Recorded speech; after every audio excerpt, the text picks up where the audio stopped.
자, 계시록 5장 8절부터 14절까지 한번 같이 읽어볼까요? 구 두루마리를 취하심에 네 생물과 24장로들이 그 어린 양 앞에 엎드려 각각 검은고와 향이 가득한 금 대접을 가졌으니 이 향은 성도의 기도들이라. 그들이 새 노래를 불러 이르되 두루마리를 가지시고 그 인봉을 떼기 합당하시도다. 일찍이 죽임을 당하사 각 족속과 방언과 백성과 나라 가운데서 사람들을 피로 사서 하나님께 드리시고 그들로 우리 하나님 앞에서 나라와 제사장들을 삼으셨으니 그들이 땅에서 왕노릇 하리도다 하더라. 내가 또 보고 들음에 보좌와 생물들과 장로들을 둘러선 많은 천사의 음성이 있으니 그 수가 만만이요 천천이라. 큰 음성으로 이르되 죽임을 당한 어린 양 능력과 부와 지혜와 힘과 존귀와 영광과 찬송을 받으시기 합당하도다 하더라. 내가 또 들으니 하늘 위에와 땅 위에와 땅 아래와 바다 위에와 또 그 가운데 모든 피조물이 이르되 보좌에 앉으신 이와 어린 양에게 찬송과 존귀와 영광을 권능을 세세토록 돌릴지어다 하니 내 생물이 이르되 아멘 하고 장로들은 엎드려 경배하더라. 아멘. 적지 않은 분들이 하늘나라에 대해서 궁금을 하고 있습니다. 사람이 죽어 하늘나라에 가면 과연 그곳에서 무엇을 할까? 그런 질문을 하는 분들이 있습니다. 여러분이 상식적으로 알고 있는 하늘나라의 모습은 여러분이 하늘나라에 가게 될 때 하늘나라에서 어떤 일을 하고 있는지를 제가 여러분의 상식의 차원에서 잠깐 소개해 드리겠습니다. 여러분이 알고 있는 하늘나라는 낮과 밤이 없죠. 시간의 개념이 없습니다. 영원부터 영원까지 흘러가는 그런 곳이라고 여러분이 알고 있습니다.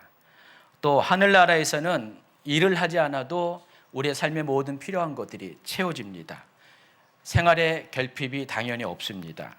또 하늘나라에서는 사람이 굳이 희노애락을 느낄 필요가 없습니다. 어떤 안 좋은 사건도 없기 때문에 그렇습니다. 모든 것이 평안하다고 히브리어로 샬롬이라고 표현하는 그 평안이 있는 장소가 하늘나라라고 우리가 알고 있습니다. 또 하늘나라에서 주로 하는 것 뭘까요? 예배하는 것이라고 합니다. 주야로 영원토록 하나님을 예배하는 것이 하늘나라에 간 성도들이 주로 하는 것이라고 합니다. 자, 그런데 바로 이 대목에서 어떤 분들은 정말 하늘나라가 그런 곳이에요? 라고 질문하면서 평안한 것도 좋고 또 희노애락이 없는 것도 좋고 다 좋은데 하늘나라에서 정말 예배만 드린다면은 어떻게 심심해서 지루해서 어떻게 하늘나라 가겠어요? 예전에 어떤 청소년이 그러더라고요. 목사님, 전 좀 고려해 볼게요. 하늘나라 가는 거 좀 고려해 볼게요. 너무 재미가 없을 것 같아요. 여러분의 생각은 어떤가요? 특히 여기 청소년들 어떨까요? 동일한 생각을 갖고 있습니까? 하늘나라 가면 재미없어서 하늘나라에 가는 것에 대해서 좀 고려해 보시겠습니까? 아니, 어른들 말고 청소년들. 근데 여러분, 이것만큼은 하나는 분명히 아셔야 돼요. 사람이 죽으면은 두 가지 선택지밖에 없습니다. 중간지대는 없어요. 그래서 만약에 천국 가는 거 고려하면은 가야 될 곳이 지옥밖에 없다는 사실을 아시기 바랍니다. 천국이 너무 지루해서 지옥에 가기를 선택하면은 어쩌면 지옥은 좀 익사이팅할 것 같아요. 그렇지 않아요? 지옥이 지루하지는 않을 것 같아요. 지루할 만 하면은 고통이 찾아오고, 여러분, 지옥은 고통으로 인해서 정말로 익사이팅할 곳이 될 것 같아요. 그런데 그것도 잠시죠. 영원토록 그와 같은 형벌을 받으면은 절대로 그곳은 가야 되지 말아야 될 곳입니다. 그래서 천국이 지루하다고 해서 지옥을 선택하는 어리석은 자가 아마도 여기는 없을 것입니다. 정말 그것은 어리석은 일입니다. 그런데 혹시라도 천국에 대한 오해 때문에, 천국이 너무 지루하다는 생각 때문에 순식간에 잘못 정신이 갑자기 혼미해져 가지고 천국 대신 지옥을 선택할 수도 있는 사람이 있을 것 같기도 해서 천국에 대한 여러분의 오해를 오늘 좀 풀어드리도록 하겠습니다. 그래야지만 천국에 가는 소망을 갖게 되기 때문에 그렇습니다. 여러분이 천국에 대해서 알아야 할 첫 번째 팩트는요, 맞습니다. 천국은 밤낮 없이 영원토록 예배를 드리는 장소입니다. 명백한 사실이에요. 자, 그런데 두 번째 팩트는요, 그럼에도 불구하고 천국의 예배는 절대로 지루하지 않다라는 것입니다. 천국에서는 밤낮 없이 영원토록 예배를 드린다는 것은 분명한 사실이지만 동시에 그렇다고 해서 천국에서 드리는 예배가 지루하다는 것은 잘못된 오해라는 사실을 아시기 바랍니다.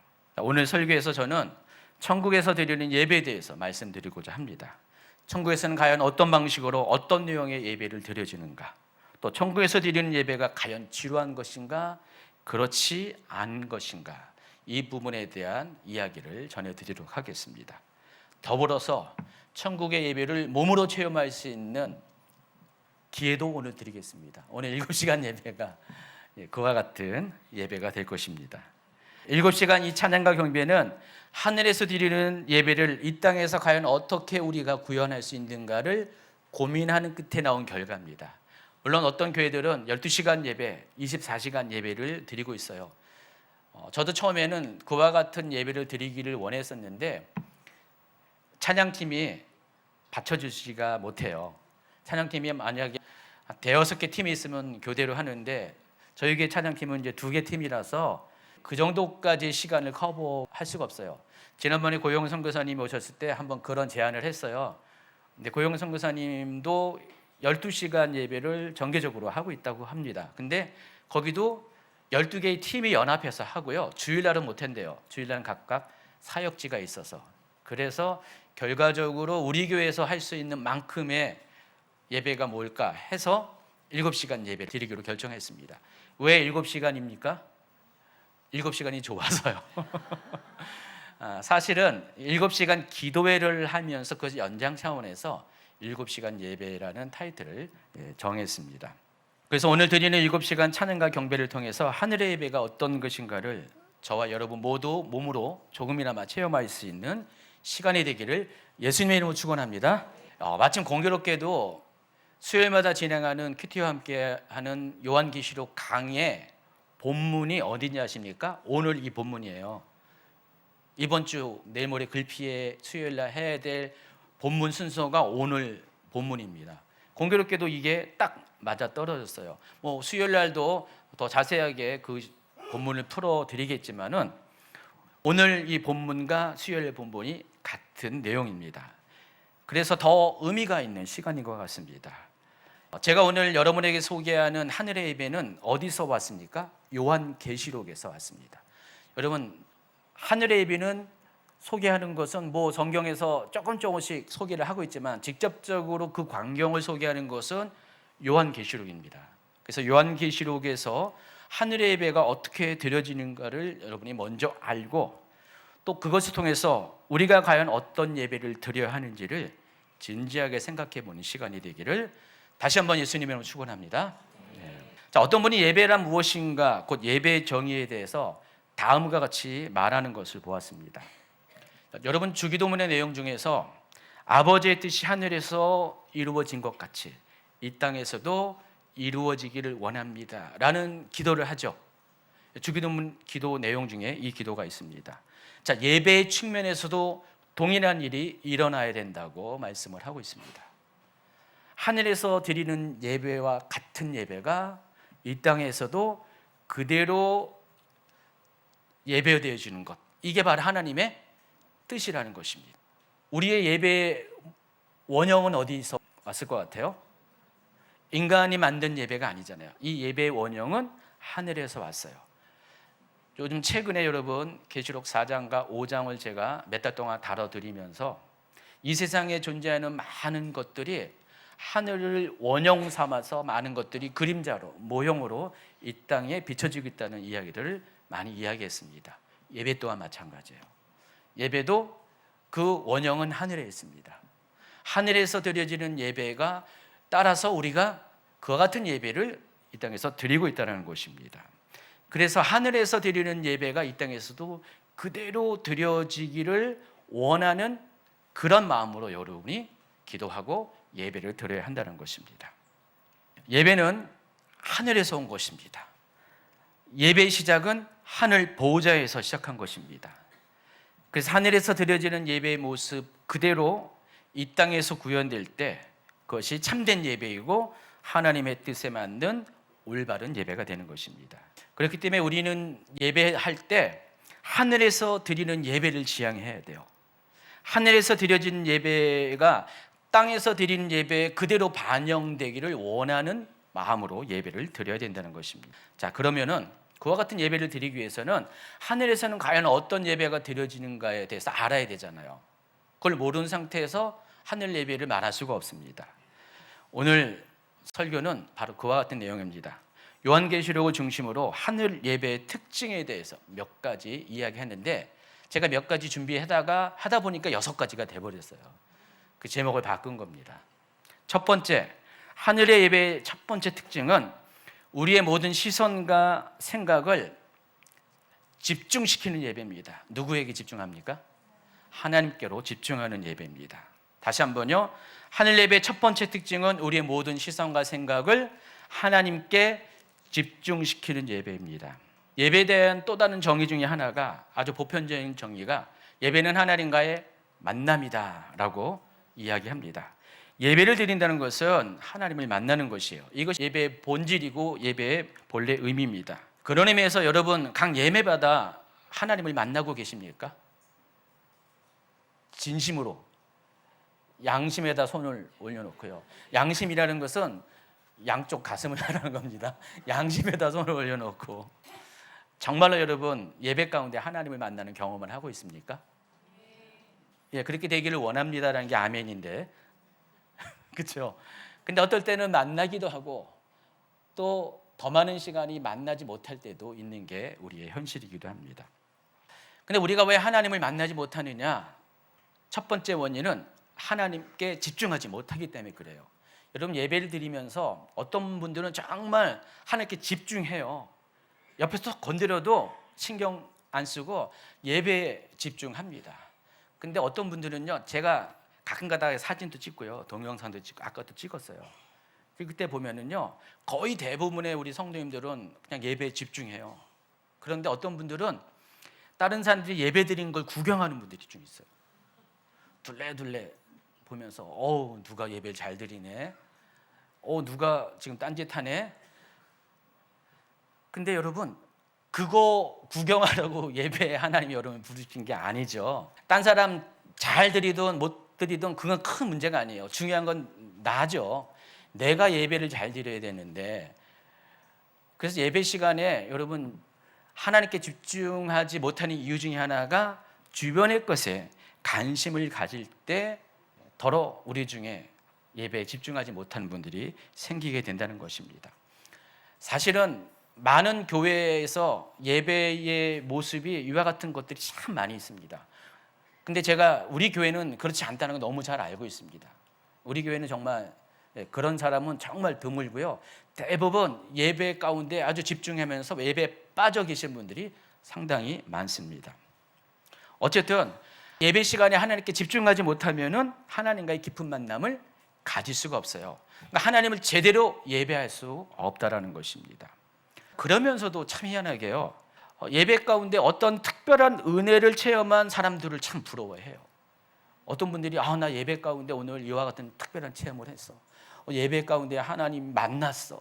하나님이 어떤 내 몸과 내 마음 가운데 어떤 특별한 기름 부음을 주셨어.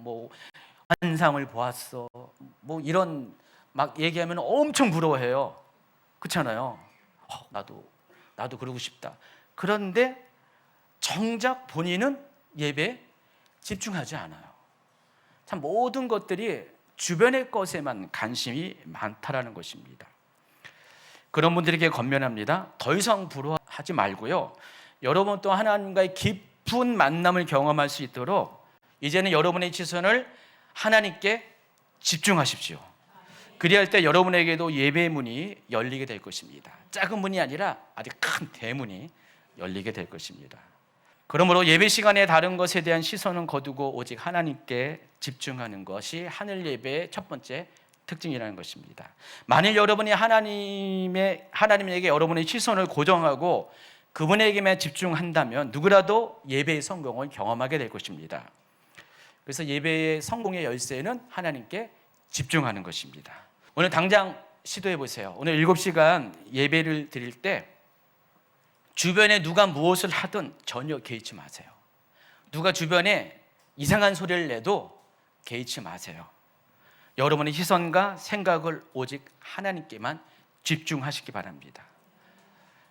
온 생각을 하나님께만 집중하는 예배를 드려보시면은 제가 말하는 것이 어떤 의미인지를 오늘 몸으로 체험하게 될 것입니다. 확신하건대 그런 분들은 오늘 반드시 하나님을 만나는 경험을 할 것입니다. 세미한 하나님의 음성을 듣는 분도 계실 것이고, 환상이 열리고 정말로 천사가 예배 가운데 왔다 갔다 하는 것도 보게 될 것입니다. 남들 경험만 들었는데 여러분이 예배에 집중하면은 그런 것도 여러분이 경험하게 된다는 것입니다. 또 어떤 분들은요, 예배 드리면서 하늘 보좌까지 올라가는, 영으로 입신해서 하늘 보좌를 경험할 수 있는 그런 분도 생기게 될 것입니다. 모두에게 그런 체험이 있기를 예수님의 이름으로 축원합니다. 오늘 이 예수님이 축원합니다를 많이 하네요. 한 10번을 해야 되겠네요. 자, 하늘 예배의 모습을 구체적으로 살펴보면 계시록 4장에 하늘 보호자의 모습이 다음과 같이 묘사되어 있습니다. 한번 읽어볼까요? 계시록 4장 1절부터 6절입니다. 일 후에 내가 보니 하늘에 열린 문이 있는데 내가 들은 바 처음에 내게 말하던 나팔 소리 같은 그 음성이 이르되 이리로 올라오라. 이후에 마땅히 일어날 일들을 내가 네게 보이리라 하시더라. 내가 곧 성령에 감동되었더니 보라, 하늘의 보좌를 베풀었고 그 보좌 위에 앉으신 이가 있는데 앉으신 이의 모양이 벽옷과 홍보석 같고 또 무지개가 있어 보좌에 들렸는데 그 모양이 녹보석 같더라. 또 보좌에 둘러 24 보좌들이 있고 그 보좌들 위에 24 장로들이 흰 옷을 입고 머리에 금관을 쓰고 앉았더라. 보좌로부터 번개와 음성과 우레소리가 나고 보좌 앞에 켠 등불 7이 있으니 이는 하나님의 7영이라. 보좌 앞에 수정과 같은 유리바다가 있고 보좌 가운데와 보좌 주위에 4 생물이 있는데 앞뒤에 눈들이 가득하더라. 글로 읽으면 어려운데 그림으로 표현하면 이렇게 쉽습니다. 자, 보좌가 있죠, 가운데. 보좌에 앉아 계신 분이 누구십니까? 하나님이십니다. 하나님이 보좌에 앉아 계세요. 하나님이 빛이시기 때문에 그 빛의 광채로 인하여 하나님의 형태는 여러분이 잘 볼 수는 없지만은, 그러나 이미 계시록을 통해서 아신 분들은 하나님은 사람의 형태를 가지고 앉아 계십니다. 하나님도 영의 형태가, 모습이 있으세요. 영이라고 해서 형태가 전혀 없는 분이 아닙니다. 하나님은 보좌에 앉아 계신 형태로 하늘에 계십니다. 자, 여러분이 초점을 가져야 될 것은 하나님 보좌를 중심으로 해서 모든 존재들이 어떻게 됩니까? 집중하고 있는 거예요. 지금 동심원 형태로 하나님 보좌를 둘러싸고 모든 존재들이 하나님을 향하여 나아가고 있습니다. 지금 여기 4 생물은 이쪽을 바라보게 그림을 그려냈는데 실은 그렇지가 않고 모든 생물들과 24 장로들과 둘러선 셀 수 없는 수많은 천사들이 지금 하나님 보좌를 집중하고 있습니다. 여러분이 지금 강단을 집중하고 있는 것처럼, 설교자의 이 설교단을 집중하고 있는 것처럼 하나님 보좌의 광경은, 하늘의 모습의 광경은 저와 같다는 것입니다. 그래서 왜 제가 하늘 예배의 첫 번째 특징이 집중이라는 이야기를 한지 아시겠죠? 하늘 보좌에서 드리는 예배는 저와 같이 하나님 보좌를 향해서 모든 시선이 꽂히고 그곳을 집중하고 있다는 사실을 아시기 바랍니다. 그 상황 가운데 하는 일이 하나님을 찬양하고 경배를 올려드리는 것입니다. 아까 읽어드린 본문 5장 11절부터 14절까지의 내용이 바로 그와 같은 장면을 묘사하고 있습니다. 자, 이와 같이 하늘 예배의 첫 번째 특징은 우리의 모든 생각과 시선을 하나님께 집중시키는 것입니다. 그렇다면 하늘 예배가 우리가 드리는 예배의 원형이라고 한다면 우리 예배 또한 마찬가지가 되어야 한다는 것입니다. 모든 사람이 하나님을 집중하는 예배가 참된 예배라는 것입니다. 정말 여러분이 예배할 때 오직 보좌에 계신 하나님만을 바라보고 그분만을 집중하는 예배를 드리고 있습니까? 그렇지 않으면 가끔씩은 집중하기도 하지만은 또 여러분이 눈이 2개라서 한쪽 눈은 하나님을 바라보고 한쪽 눈은 주변을 바라보는 그런 분도 계십니까? 이거는 불가능하잖아요. 여러분이 눈이 2개라도 항상 같은 방향으로 움직이는데 여러분의 눈이 정말로 하나님만을 집중하고 있는가를 한번 살펴보시기 바랍니다. 어쩌면 내 시선과 내 마음의 생각이 주변의 것에 예배 가운데 많이 빼앗길 경우가 있을 수가 있습니다. 그런 분들은 오늘 이 말씀을 통해서 한번 자신의 예배의 모습을 돌아보는 시간이 되기를 예수님의 축원합니다. 성도들 중에 간혹 어떤 부분은요 떨어져 앉아 계세요. 저는 그래서 맨 처음에 오해를 했어요. 저분들이 싸웠나? 직접 당사자에게 언젠가 한번 제가 물어봤어요. 아니 우리 집사님 왜 부부가 이렇게 떨어져서 예배드려요? 조심스럽게 물어봤죠. 그랬더니 의외의 대답을 했습니다. 목사님 예배드리는 게 방해가 돼서요.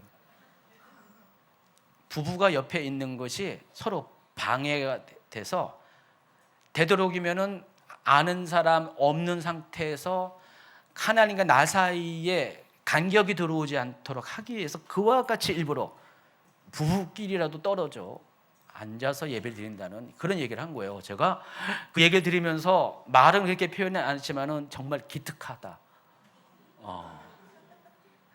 그런 생각을 했습니다. 지금 보니까 여기 부부가 떨어진 분들이 적잖이 계시네요. 같이 계신 분도 많이 있지만은 부부가 떨어져 혹시 싸운 건 아니고 그렇죠? 하나님께 집중하려는 거 맞죠? 예, 그렇습니다. 설령 같은 자리에 앉는다 할지라도 여러분이 오늘 예배 안에서 의지적으로 옆에 사람, 옆에 남편, 아내를 신경 쓰지 말고 하나님 외에 다른 어떤 것도 신경 쓰지 말고 오직 하나님만 집중할 수 있는 그와 같은 시간을 한번 의지적으로 한번 가져보기를 또 한번 예수님을 축원합니다. 5번 축원합니다. 하늘 예배의 두 번째 특징은요, 모든 회중이 함께 드리는 연합의 예배입니다. 물론 기본적으로 예배의 개념은 각 개인이 각자 하나님과 만나는 만남의 과정을 의미합니다. 그렇지만 하늘 예배의 특징이에요. 지금 하늘 예배를 얘기하죠. 하늘의 예배의 특징은 모든 무리가 하나님을 예배하는 일에 하나로 연합하는 그런 특징을 가지고 있습니다. 그래서 계시록에 나와 있는 하나님 보좌 옆에 있는 존재들을 살펴보면은 네 생물과 24장로들, 수많은 천사들의 무리들, 또 여기는 표현되지 않지만은 계시록 6장에 보면은 천국에 이른 수많이 7장이 나오죠. 무수히 많은 성도들이 개별적이지 않고 온 무리가 연합해서 하나님을 예배하는 광경을 살펴볼 수가 있습니다. 천국 예배의 두 번째 특징은요, 모든 존재들이, 모든 천사들, 또 천국에 먼저 간 수없이 많은 셀 수 없는 흰옷 입은 무리들이 다 연합해서 하나님을 예배한다는 것입니다. 여러분이 만약에 그 광경을 본다면은 정말 놀라운 광경을 보게 될 겁니다. 영어 표현하면 It's amazing 하면서 정말 놀라운 광경을 보게 될 것입니다. 정말로 다양한 인종의 피부색을 가진 정말 다양한 무리들이, 정말 셀 수 없는 무리들이 보좌에 계신 하나님을 향하여 전부 다 그 보좌를 집중해서 하나님을 찬양하고 하나님을 높이는 그 예배의 광경을 본다면은 정말 감격스러울 것 같아요. 며칠 전에 우리 교회는 그 요일마다 각 열방을 위한 중보 기도방이 있어요. 한 10시에 다 모여요. 6개 기도방이 있는데 그 중에서 화요일인가요? 화요일 날 캄보디아와 인도네시아를 묶어서 이제 하도 기도방이 많아가지고 이제는 할 수 없이 묶었는데 아세안 연합 중보 기도방이 운영되고 있습니다. 처음에는 캄보디아 30분 기도하고 그다음에 나머지 시간에 인도네시아 기도를 합니다. 그때 인도네시아 선교사님이 지난주에 있었던, 최근에 있었던 그 필리핀의 마닐라에서 있었던 아시아에 있는 10개국의 나라에서 모인 젊은이들의 미션 캠프 스케치 영상을 보내왔어요. 4,000명 정도가 모였는데 여러분 이제 보신 분 계실는지 모르겠네요. 제가 공유를 안 해드렸거든요. 근데 그 영상을 보면은요, 4,000명의 10개국에서 온 젊은이들이 함께 예배하는 그게 영상에 꼭 나왔어요. 제가 많은 감동을 받았어요. 최근에 또 우리 청년부가 관련해서 주 목사님이랑 이런저런 대화를 나누면서 좋은 이야기도 있지만은 또 어려운 이야기도 듣고 막 그랬었는데 그 예배하는 모습을 보면서, 모이는 모습을 보면서 정말 도전이 되고 희망이 막 올라오더라고요. 4,000명이 모인 그 자리에 감격이 있는데 여러분, 셀 수 없는 무리가 하늘에 있는 모든 신령한 존재들과 함께 하나님 보호자 앞에서 직접 예배를 드리는 그 장면을 여러분이 한번 본다고 생각해 보세요. 정말 놀랍지 않을까요? 대단할 것 같습니다. 하늘의 예배는 이와 같은 것입니다. 하늘과 땅의 모든 존재들이 연합하는 것이 하늘의 예배입니다. 그리고 그 예배의 중심에 계신 하나님께 집중하며 오직 그분만을 높여드리고 그분께 영광을 돌리는 것이 하늘의 예배의 두 번째 특징이라는 것입니다. 그렇다면 하늘의 예배를 원형 삼아 그 예배를 닮아가기를 원하는 우리의 예배 또한 마찬가지입니다. 예배 안에서 연합을 추구해야 됨이 마땅합니다. 이처럼 성도가 연합하여 하나님을 찬양하고 높여드리는 것은 너무도 중요합니다. 여러분 혹시 기름 부음에 대해서 이해하시는 분들은 이것을 충분히 이해할 수 있어요. 기름 부음도 각각의 단계가 있습니다. 개인적인 기름 부음의 단계가 있는데 이 단계들이 점점 높아질 때 가장 높은 단계의 기름 부음의 단계는 뭡니까? 바로 연합의 단계입니다. 여러분 기도에 대해서 여러분 충분히 알고 있는데 한 사람이 기도하는 것도 능력이 있지만은 두세 사람이 기도하는 곳에 예수님께서 나도 그들 중에 함께 있느니라, 너희 중에 함께 있느니라 말씀하셨습니다. 근데 두세 사람이 아니라 수천 수만 셀 수 없는 무리가 또 함께 기도한다고 생각해 보세요. 여러분 예배도 그렇고요, 기도도 그렇고요, 기름 부음도 그렇고 모든 것들이 수가 많아지면 많아질수록 그 연합의 힘은 막강합니다. 단술적으로 한 사람씩 100명이 할 때의 그 능력과 100명이 하나가 되어서 할 때의 능력은 굉장한 차이가 있다는 것입니다.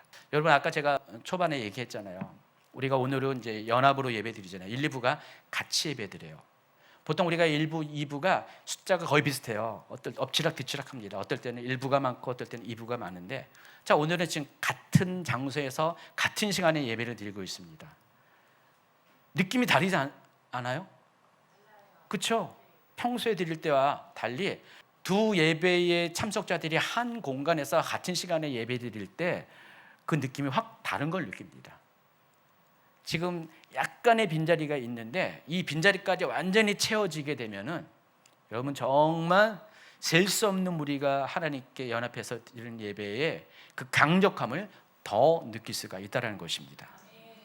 그러므로 우리는요 가급적 많은 무리가 함께 예배 드리는 것이 공동체의 예배에 대한 깊이를 더해 간다는 사실을 아시고 앞으로 여러분 더욱더 이 연합의 예배를 추구하는 여러분이 되기를 예수님의 축원합니다.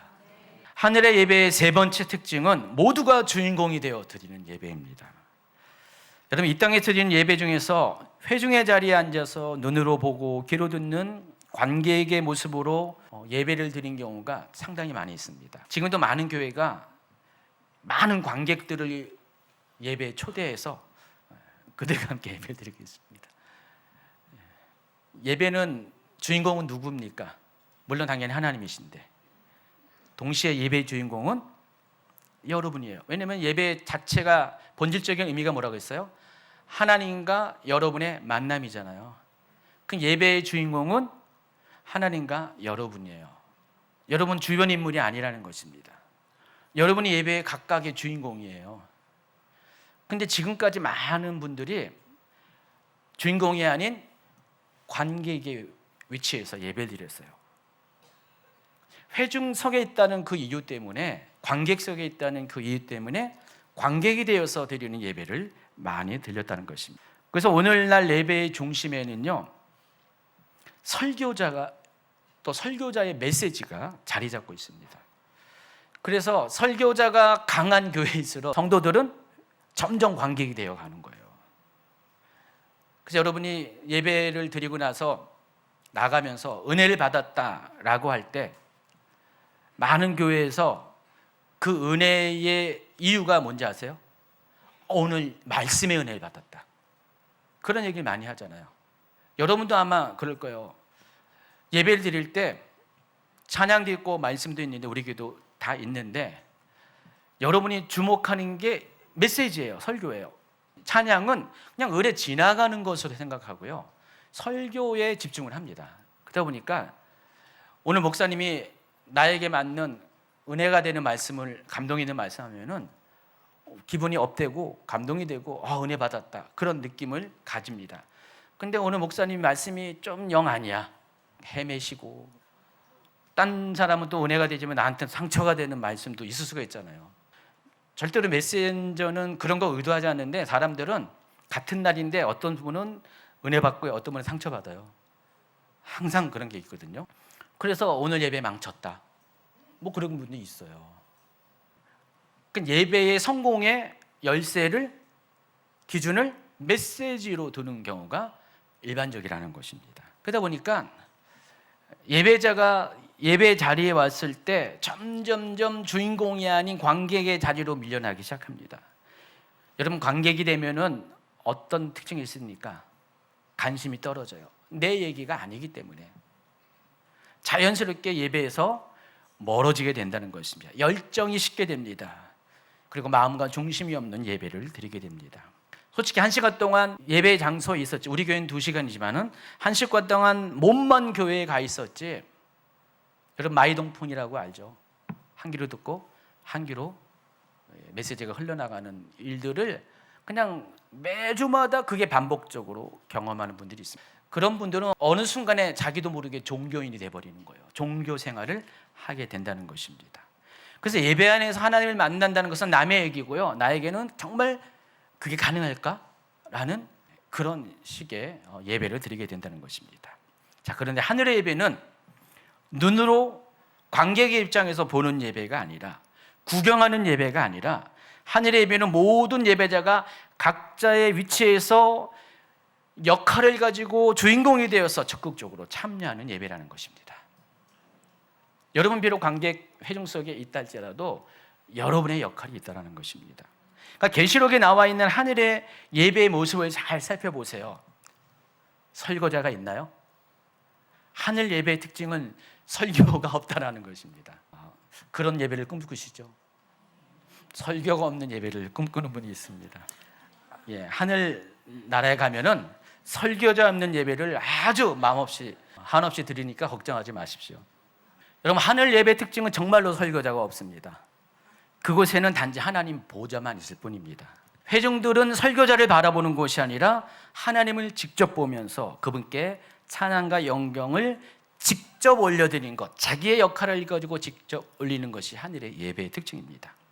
자, 오늘 이 시간은 어쩔 수 없이 우리가 이 설교를 하고 있어요. 그렇지만은 12시부터 다음 세션부터 시작하는 5시까지 각 정시마다 드리는 각각의 예배들은 설교자가 없어요. 오직 찬양과 경배만 있을 뿐입니다. 한번 어떤 느낌인지를 경험해 보세요. 물론 여러분이 7시간 기도회를 했는데 7시간 기도회와 또 다른 느낌입니다. 각 정시마다 계속해서 찬양과 경배만을 할 때 여러분 처음에는 익숙하지 못하지만 계속 이것이 이어지면은요, 여러분도 모르게 내가 하나님께만 집중되고 있다는 것들을 나중에 느끼게 돼요. 조금 있으면 설교자가 나와야 된다는 그 기대감이 없기 때문에. 찬양팀이 찬양을 하다가 마음의 저항을 받을 때가 몇 가지 있는데, 그 중에 하나가 마음껏 시간 구애 없이 찬양을 하고 싶은데 찬양 인도자의 마음에는 부담이 있어요.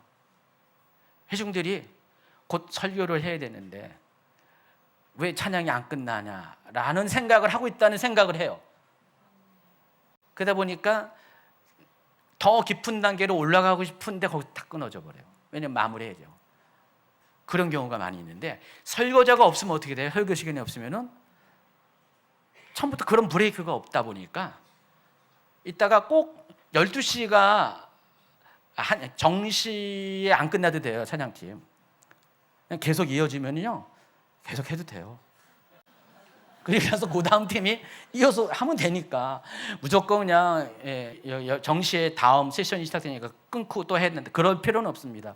하나님이 기름 부으시고 그런 영적인 흐름을 이끌어 가시면은요, 1시간 넘어서도 계속 하시기 바랍니다. 중요한 것은 시간이 아니잖아요. 계속해서 깊이 들어가는 예배입니다. 그래서 여러분, 오늘 그동안의 여러분의 예배 모습이 설교자에게 집중했던 예배의 모습이라면은 이제는 사람이 아니라 하나님에게만 여러분의 눈각이 또 마음의 생각이 모두 집중되는 경험을 하는 시간이 되기를 예수님의 축원합니다. 하늘 예배의 네 번째 특징은 기도와 함께 드리는 예배입니다. 오늘 본문의 첫 구절인 5장 8절을 보면은요, 그 두루마리를 취하심에 네 생물과 24장로들이 그 어린 양 앞에 엎드려 각각 검은고와 향이 가득한 금 대접을 가졌으니 이 향은 성도들의 기도들이라 했습니다. 여기 보면은 네 생물과 24장로들이 어린 양이신 예수 그리스도 앞에 엎드렸는데 그들은 두 가지를 다 갖고 있다고 그랬어요. 각각 검은고와 향이 가득한 금 대접을 갖고 있다고 그랬습니다. 여기 검은고로 번역한 것은 하프를 의미합니다. 오늘날 우리가 찬양할 때 가장 중요한 악기가 뭐예요? 건반이죠. 그때 당시는 하프가 가장 중요한 악기였습니다. 그와 같은 오늘날의 건반과 같은 역할을 하는 것이 하프입니다. 근데 여기서 특히 주목할 것은 그들이 가진 금대접이라고 했습니다. 향이 가득한 금대접. 그럼 향이 무엇을 가리킬까? 바로 계시록이 답을 주잖아요. 다행스럽게 성도의 기도들이라 그랬습니다. 여러분 꼭 기억하십시오. 하늘 예배의 현장에서 중요한 요소 중에 하나는 하프로 대변하는 찬양이고요, 또 한 가지는 향으로 표현한 기도입니다. 여러분이 하늘의 예배를 추구한다면요, 우리의 예배 또한 기도가 빠지면 안 된다는 것입니다. 여러분이 찬양할 때 찬양과 동시에 중간중간에 기도가 같이 섞여서 나와야 되는 거예요. 하늘에서 드리는 예배의 특징은 한 사람이 대표 기도하는 게 아니에요. 일반적인 교회에서는 한 사람이 대표 기도하잖아요. 대표 기도하는 자가 나오거나 아니면은 설교자가, 인도자가 중간중간에 한 사람이 기도를 하는데, 하늘 예배의 특징은 모든 사람들이 각각의 기도를 하나님께 올려드리는 겁니다. 그것도 함께 모인 자리에서 찬양 중에 올려드리는 기도, 이게 바로 하늘 예배의 특징이라는 것입니다. 그렇다면 이것을 예배 중에 가장 자연스럽게 구현할 수 있는 게 뭘까요? 예배 중에, 찬양 중에 하나님께 기도를 올려드릴 수 있는 방법이 뭘까요? 다 알고 있는데 여러분 다 하고 있어요. 통성기도죠. 통성기도. 아마 주님교육에 처음 오신 분들은 깜짝 놀라요. 아니, 이 교회 왜 이래? 좀 이상한 교회 아니야? 저희 교회는 통성기도 참 많이 하잖아요. 통성기도는요, 성도들이 예배 안에서 각기 자기의 기도를 올려드릴 수 있는 가장 좋은 방법입니다. 그래서 가급적 예배 중에 통성기도를 많이 하는 것이 좋아요. 되도록 길게 하는 것이 좋습니다. 짧게 끝나는 것이 아니라 오래도록 통성기도 할 수 있도록 지치지 않으면서도 그 연합의 분위기에서 할 수 있는 그런 통성기도를 하는 것이 굉장히 좋습니다. 그래서 여러분이 기도가 쌓이면 쌓일수록요, 우리가 여기서 드리는 이 기도가 쌓이면 쌓일수록 여러분의 기도는요, 하늘로 올라갑니다. 하늘로 올라가서 그것이 어디에 담긴다고요? 금대접에 담긴다는 것입니다. 그리고 하나님이 그걸 받으세요. 여러분 예배의 목표가 뭐라고 했어요? 하나님과의 만남이잖아요. 여러분의 기도가 하나님께로 상달되면 흠양하시면 어떻게 돼요? 하나님의 만남이 이루어지는 것입니다. 통성기도도 좋고요, 또 한 가지 건면하는 것이 테일라 찬양입니다. 테일라 찬양 낯섭니까? 이미 여러분이 하고 있잖아요. 또 테일라 찬양과 비슷한 개념이 하이프레이즈 찬양이라고, 목소리를 높여서 하라는 게 아니라 높은 단계의 찬양을 말하는 것입니다. 테일라 찬양은, 또 하이프레이즈 찬양의 특징은 뭡니까? 알고 있는 가사와 곡조로 하는 것이 아니라 전혀 낯설은 그 시간 하나님이 즉시로 주시는 즉흥적인 찬양을 말합니다. 어떤 분들은 뭐 영의 찬양이라고 하는데, 정확하게 표현하면요, 오늘 본문에 나와 있어 이 찬양이 어떤 것인가? 그들이 새 노래를 불러 이르되, 바로 이 새 노래가 테일라입니다. 하이프레이즈입니다. 계시적인 찬양, 예언적인 찬양입니다. 더불어서 여러분이 여기에 빠지지 말아야 될 것이 방언 찬양. 이 방언 찬양은 정말 영의 찬양이잖아요. 여러분 방언으로 기도도 하지만은 방언으로 찬양을 할 때 되는 분도 있고 안 되는 분도 있어요. 근데 가끔 하다 보면은 방언도 처음에는 좀 어린 아이 같은 방언 하다가 점점 깊은 방언을 하는 것처럼, 능숙한 방언을 하는 것처럼 방언 찬양도 마찬가지입니다. 방언 찬양을 하다 보면은요, 점점 그 방언 찬양이 정말 아름다운 모습으로 바뀌게 됩니다. 그래서 이런 찬양을 예배 중에 하라는 것입니다.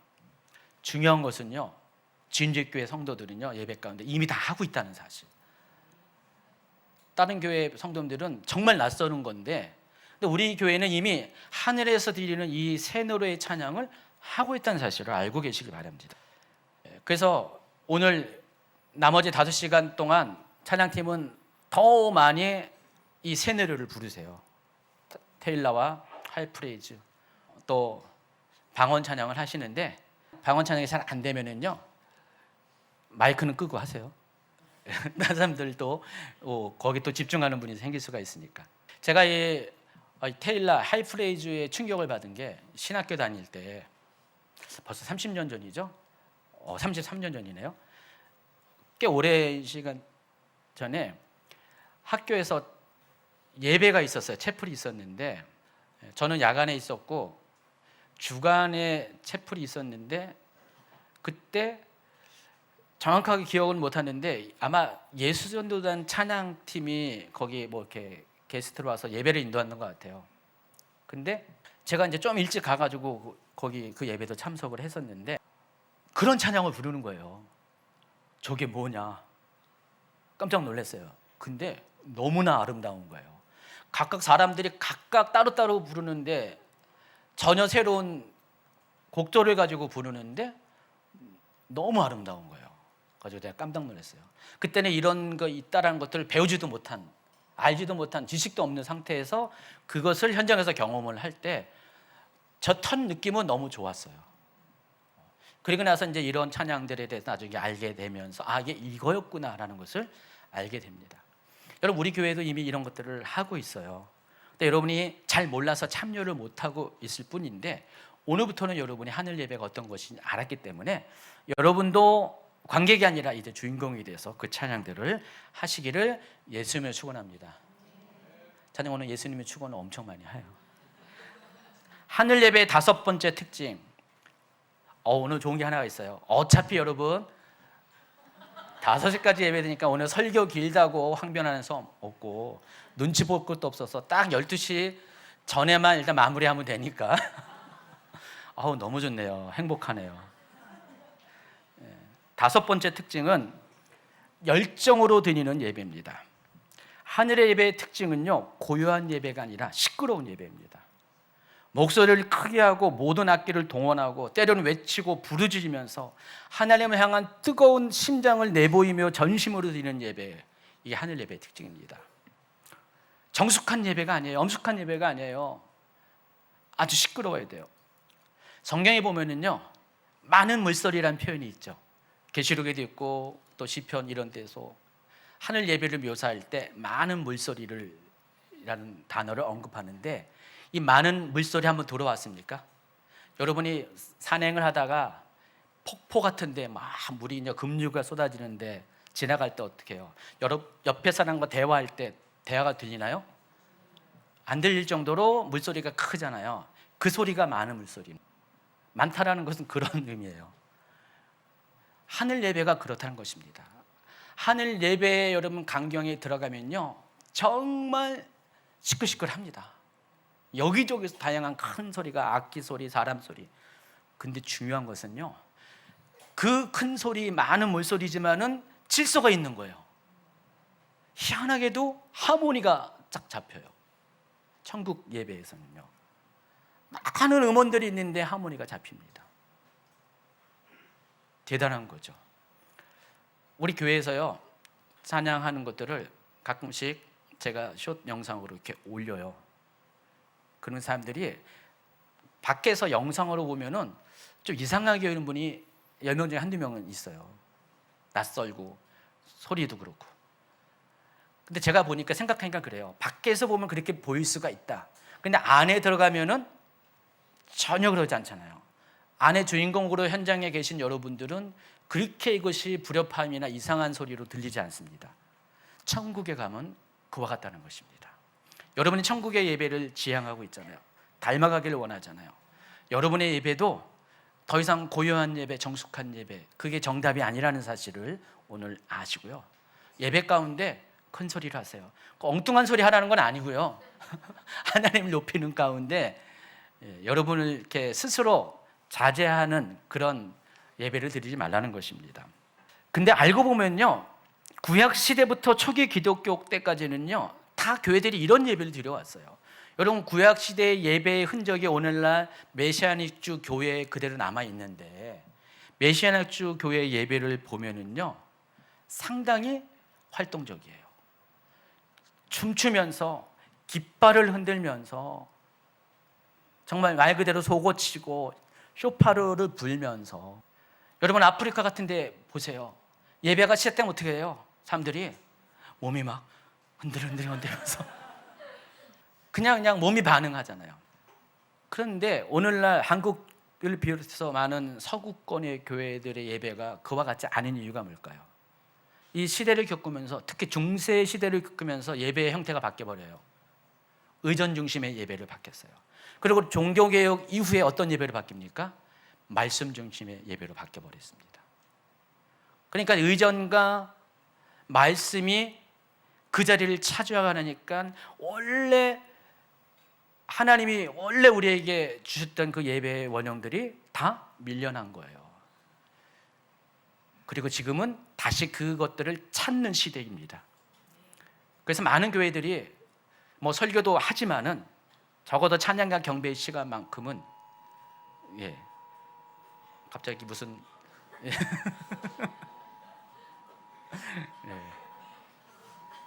금방 끝내라는 경고인가?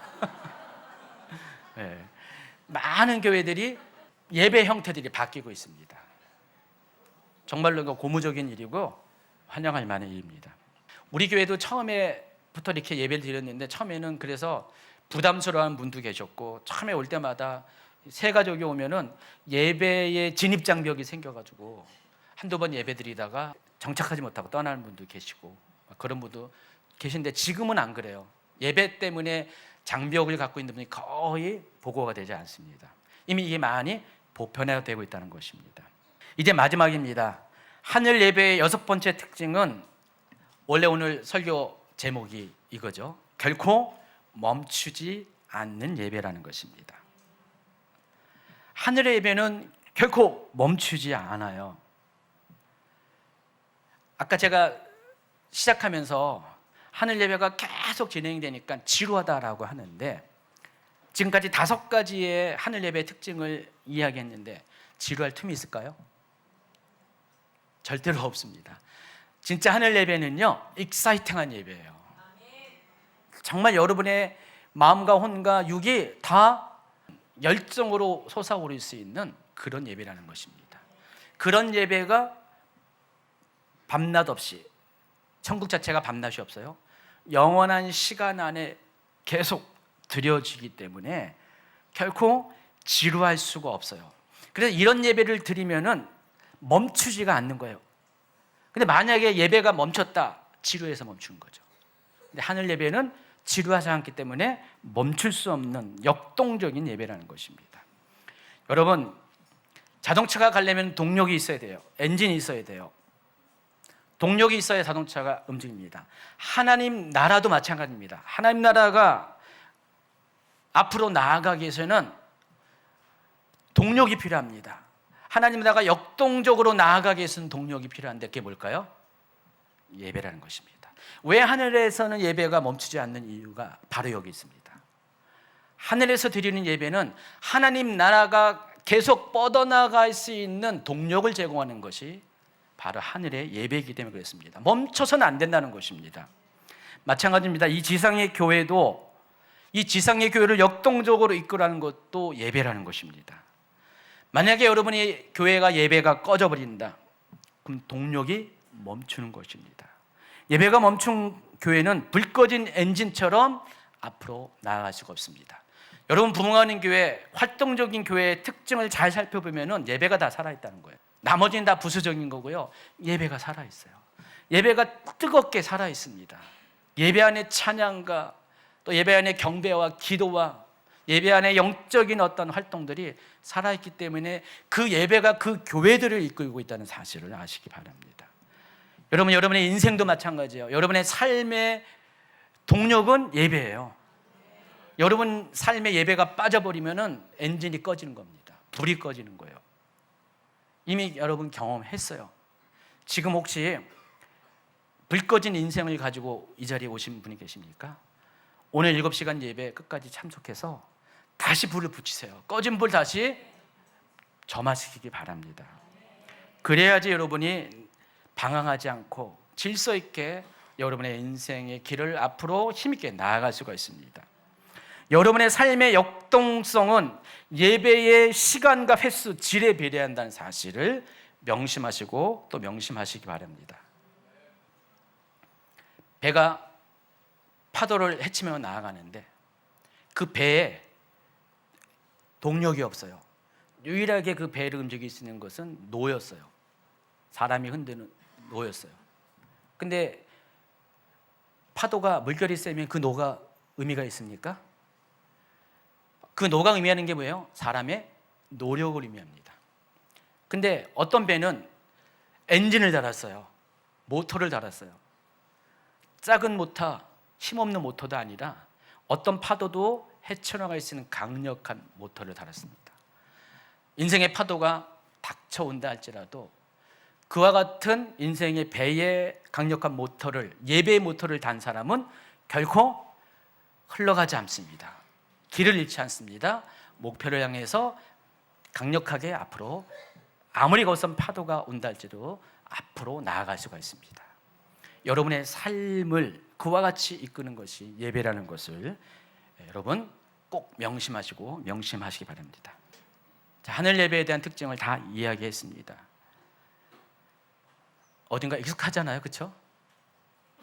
어느 교회 얘기하는 것 같지 않아요? 그래요. 알고 보면 우리 주임제교회는 이런 예배를 드리고 있었어요. 근데 여러분이 이런 예배가 하늘의 예배라는 것을 몰랐을 뿐이에요. 오늘 여러분이 알게 되었습니다. 이제는 더 이상 이 예배에 낯설어지 말고요, 확신을 가지고 조금 더 하늘의 예배에 집중하는 여러분이 되기를 예수님을 축원합니다. 여러분의 모든 시선과 생각을 하나님께 집중시키는 예배를 드리십시오. 모든 회중이 함께 드리는 연합의 예배를 소중히 여기십시오. 또 모두가 주인공이 되어 드리는 예배에 여러분 스스로 주인공이 되어 동참하십시오. 기도와 함께 드리는 예배를 드리십시오. 열정적으로 드리는 예배에 참여하십시오. 그리고 마지막으로 결코 예배를 멈추지 마십시오.